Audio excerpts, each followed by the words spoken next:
Sony is reporting the Thursday night previews for Peter Rabbit 2, The Runaway, which began at 4 p.m. at 572 theaters, and the long-awaited Will Gluck-directed sequel grossed $900,000. The first Peter Rabbit in February 2018 didn't hold any previews.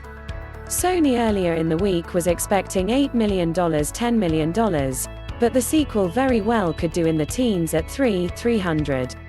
As far as Thursday night comps to Peter Rabbit 2, it's an apples to oranges comparison due to pre-pandemic numbers, but both Sony's Emoji Movie and Fox, DreamWorks Animation's Trolls posted $900,000 Thursday nights and went on to $24, $5M and $46, $5M opening weekends, respectively.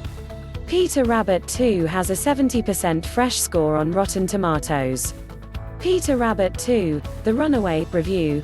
James Corden's bunny hijinks are back and it is a pure family delight. Peter Rabbit 2 is sharing the marquee with Warner Brothers. John M. Chu directed Lin-Manuel Miranda musical In the Heights, which is expected to overperform with a three-day well north of $20 million plus, capturing Hispanic audiences. The pick had its world premiere as the opener of the Tribeca Film Festival on Wednesday night. In a Fandango poll, 96% of those moviegoers polled said that In the Heights is their first movie they're seeing during the pandemic. The film is also available on HBO Max. In the Heights did hold previews last night that started at 7 p.m. Warner Brothers will roll those ticket sales into Friday's number. The feature musical is booked at 400 locations and will show in IMAX, PLF, and drive-ins.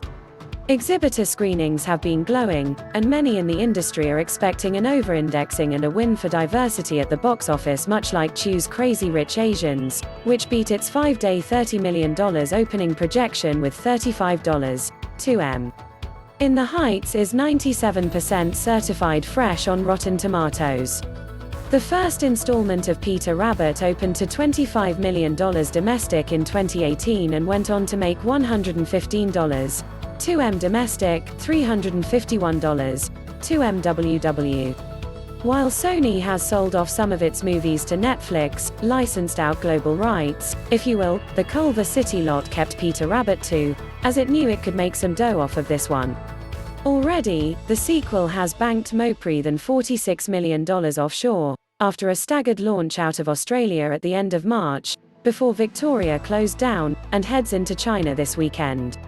Also as of today, Paramount's A Quiet Place Part 2 will become the first movie during the pandemic to cross $100 million domestic, a milestone. The John Krasinski-directed sequel is crossing the century mark in 14 days. We're still waiting for Warner Brothers, Legendary's Godzilla vs. Kong to cross $100 million. The last number recorded by the studio was last weekend's stateside running total at $99, $1M. A Quiet Place Part 2 made $2 million on Thursday at 744 locations. The sequel's running total stands at $97, $3M. I Hear Quiet Place 2 and New Line, HBO Max's Conjuring, The Devil Made Me Do It were in a dead heat last night, with the former edging out the threequel.